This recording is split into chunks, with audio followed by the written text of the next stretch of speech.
नमस्कार दोस्तों। आज की इस वीडियो में जीएसटी क्रेडिट नोट के टॉपिक पर एक बहुत ही टेक्निकल और प्रैक्टिकल पॉइंट डिस्कस करने वाला हूं। जी हां दोस्तों, कौन सा क्रेडिट नोट है जिसको हम एक्सेप्ट भी करेंगे लेकिन अपनी आईटीसी को कम भी नहीं करेंगे। दोस्तों, जैसा कि हम सब जानते हैं कि अगर क्रेडिट नोट आपके जीएसटीआर 2B में आया, आपके आईएमएस में आया, अगर आपने एक्सेप्ट कर लिया है तो आपकी आईटीसी कम हो जाएगी। लेकिन यहां पर मैं क्या डिस्कस कर रहा हूं, एक्सेप्ट भी करूंगा और आईटीसी भी नहीं कम करूंगा। दोस्तों, कभी कभी प्रैक्टिकल वे में हमारे सामने कुछ इस तरह के मैटर आ जाते हैं और अगर हम जीएसटी का रूल को भी फॉलो करता हूं तो हमारा लॉस भी हो जाता है।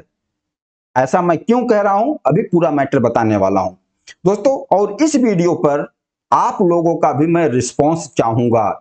इस तरह के मैटर को हम कैसे हैंडल करेंगे। अब मैटर क्या है, चलिए हम पूरा एग्जांपल से समझते हैं, क्रेडिट नोट के पूरा अकाउंटिंग एंट्री से समझते हैं। दोस्तों, मान लीजिए मैं एक रिसिपिएंट हूं और मैंने अपने एक कार का रिपेयर एंड मेंटेनेंस करवाया। किससे करवाया? A to Z मोटर्स से। अब A to Z मोटर्स ने मुझे 59,000 का बिल दिया और जिसमें 50,000 उसका टैक्सेबल अमाउंट है, 18% जीएसटी के हिसाब से 9,000 जीएसटी लगाकर 62,000 का बिल दिया और इसने इस बिल का जीएसटी R1 भी फाइल किया। अब मैं रिसिपिएंट हूं, मैंने भी अपने बुक्स ऑफ अकाउंट में उस बिल की एंट्री किया 62,000 का, और इसमें जो 9,000 आईटीसी लगा है, जीएसटी लगा है, इस आईटीसी को हमने क्लेम नहीं किया। क्यों? क्योंकि यह रिपेयर एंड मेंटेनेंस वाला आईटीसी है, यानी कि यह आईटीसी 17(5) में ब्लॉक्ड है। तो इस आईटीसी को हमने परमानेंटली रिवर्स कर दिया। ओके, 62,000 का एंट्री हमने कर लिया और इस आईटीसी को परमानेंटली हमने 17(5) के अंदर रिवर्स कर दिया। ठीक है, लेकिन बाद में पता चलता है कि यार A to Z मोटर्स वाले ने जो हमें इनवॉइस दिया, ज्यादा इनवॉइस कर दिया, जो काम उसने किया नहीं उसका भी चार्ज लगा दिया। फिर हमने डिस्कस किया और A to Z वाले मोटर्स ने बोलता है कोई बात नहीं, मैं आपको क्रेडिट नोट दे देता हूं। उसने 20,000 का क्रेडिट नोट दिया, उस पर 18% जीएसटी लगाकर 3600 जीएसटी, मतलब 23,600 का total A to Z Motors वाले ने क्रेडिट नोट बना दिया। अब A to Z Motors recipient से मांगता था 59,000, लेकिन 23,600 का क्रेडिट नोट बना दिया। अब उसका लेजर 35,400 बोलता है, यानी कि A to Z मोटर्स अब रिसिपिएंट से 35,400 लेगा। अब ये क्रेडिट नोट आता है रिसिपिएंट के पास। अब रिसिपिएंट को भी इस क्रेडिट नोट की एंट्री करनी पड़ेगी अपने बुक्स ऑफ अकाउंट में, तभी तो 59,000 में से 23,600 माइनस कम हो, अमाउंट कम होगा, फिर 35,400 रिसिपिएंट को देना होगा A to Z मोटर्स को। रिसिपिएंट का लेजर और A to Z मोटर्स का लेजर तभी तो बराबर होगा। लेकिन A to Z ने क्रेडिट नोट का भी जीएसटी फाइल किया और ये क्रेडिट नोट रिसिपिएंट के जीएसटीआर 2B में आया। अब रिसिपिएंट उस क्रेडिट नोट को आईएमएस में एक्सेप्ट करेगा, एक्सेप्ट करना पड़ेगा क्योंकि एक्चुअल में उसका क्रेडिट नोट है। एक्सेप्ट करेगा तभी तो 23,600 की एंट्री होगी उसके बुक्स ऑफ अकाउंट में। उसने एक्सेप्ट करता है, अगर एक्सेप्ट नहीं करता है, रिजेक्ट कर देता है, तो A to Z मोटर्स ने जो अपनी टैक्स की लायबिलिटी 3600 कम किया है उसकी लायबिलिटी कम नहीं होगी और जो 23,600 का क्रेडिट नोट दिया है उसका कोई मतलब नहीं निकलेगा। इसलिए रिसिपिएंट को इस क्रेडिट नोट को एक्सेप्ट करना पड़ेगा, अपने बुक्स ऑफ अकाउंट में एंट्री करनी पड़ेगी। लेकिन यहां मेन मुद्दा जो मेरा पॉइंट है क्या है, देखिए। अब पहले जो इनवॉइस आया था 59,000 का, इसमें जो 9,000 आईटीसी थी, जीएसटी रूल के हिसाब से हमने तो आईटीसी को रिवर्स कर दिया, क्लेम ही नहीं किया। अब उसी इनवॉइस के सामने एक क्रेडिट नोट आया। अब क्रेडिट नोट को मैंने एक्सेप्ट भी किया, मेरा क्रेडिट नोट है, लेकिन एक्सेप्ट करने का मतलब कि आपका आईटीसी कम होगा। अब ये जो 3600 आईटीसी हमारी कम हो रही है, किस हिसाब से कम हो रही है?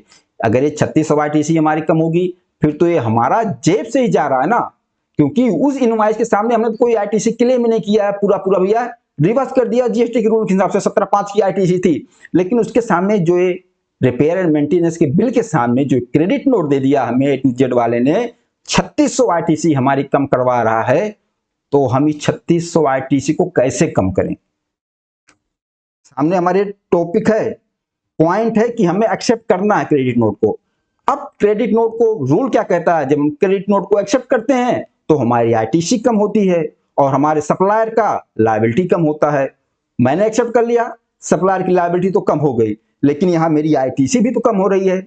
मैं क्या करता हूं ऐसे केस में, जो मुझे लगता है एक्सेप्ट करूंगा, भले जीएसटीआर 2B में, जीएसटीआर 3B में आपकी आईटीसी कम होकर आ रही है, लेकिन फिर मैं जीएसटीआर फाइल करते समय डायरेक्ट इतना अमाउंट ज्यादा क्लेम कर लूंगा, मतलब क्रेडिट नोट को एडजस्ट नहीं करूंगा अपने जीएसटीआर 3B में, पूरा पूरा अमाउंट इंटर कर लूंगा। यही होगा, बाद में डिपार्टमेंट हमें कोई नोटिस भेजता है कि इस मंथ के जीएसटीआर 2B में आपके स्टेटमेंट में इतना आपका क्रेडिट नोट था और इस क्रेडिट नोट के सामने आपकी इतनी आईटीसी कम होनी चाहिए, आपने कम क्यों नहीं किया, आपने आईटीसी ज्यादा ले लिया। तो हमें ये जो ट्रांजैक्शन है अपने बुक्स ऑफ अकाउंट में, इसका अकाउंट लेजर और जो हमने 9000 आईटीसी इनवॉइस का रिवर्स किया है, इसका भी प्रूफ डिपार्टमेंट को सबमिट करके दिखा देंगे कि ये ऐसा ऐसा मैटर था, किस तरीके से हमने आईटीसी रिवर्स किया, आईटीसी लिया ही नहीं और उस सप्लायर ने इस तरीके से क्रेडिट नोट दिया है। तो इस क्रेडिट नोट को अगर हम कम करेंगे तो हमारे मेन आईटीसी में से आईटीसी कम हो जाएगा, इसलिए हमने इसको एडजस्ट नहीं किया दोस्तों। और इसके अलावा और क्या कर सकते हैं हम, अगर इस तरीके का जो मैं एग्जांपल फिट कर रहा हूं इस तरीके का मैटर है, तो आप इसको किस तरीके से हैंडल करोगे, किस तरीके से करोगे? क्या एक्चुअल में क्रेडिट नोट को एक्सेप्ट करके अपनी आईटीसी को कम कर दोगे, अपनी जेब की आईटीसी कम कर दोगे? कोई नहीं करेगा। और इसका एक रास्ता और है, मान लीजिए तो क्रेडिट नोट बन गया, तो अगर इस तरीके का मैटर है तो अगर हमें अपने सप्लायर से बात करके अमाउंट को कम करवाना है तो उसको हम बोल सकते थे फाइनेंशियल ईयर वाला क्रेडिट नोट, मतलब जो जनरल क्रेडिट नोट है उस तरह की क्रेडिट नोट दे दो जिसमें जीएसटी का अमाउंट ना मेंशन हो, डिस्काउंट करके या कुछ भी करके जनरल एंट्री डाल के हम अकाउंट को बराबर कर देंगे, उतना पेमेंट आपको कम कर देंगे, फिर तो कोई ये मगजमारी फिर नहीं होगी, ये मैटर नहीं आएगा जीएसटी वाला। लेकिन अगर जीएसटी का क्रेडिट नोट है तो किस तरीके से हम इस केस को हैंडल करेंगे दोस्तों, यही एक टेक्निकल पॉइंट इसमें था।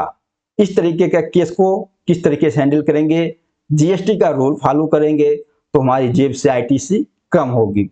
और अगर हम जीएसटी का रूल नहीं फॉलो करते हैं तो हमें जाकर यही करना होगा, अपने 3B में आईटीसी को ज्यादा क्लेम करना होगा, मतलब कि क्रेडिट नोट वाली आईटीसी को एडजस्टमेंट नहीं करेंगे हम।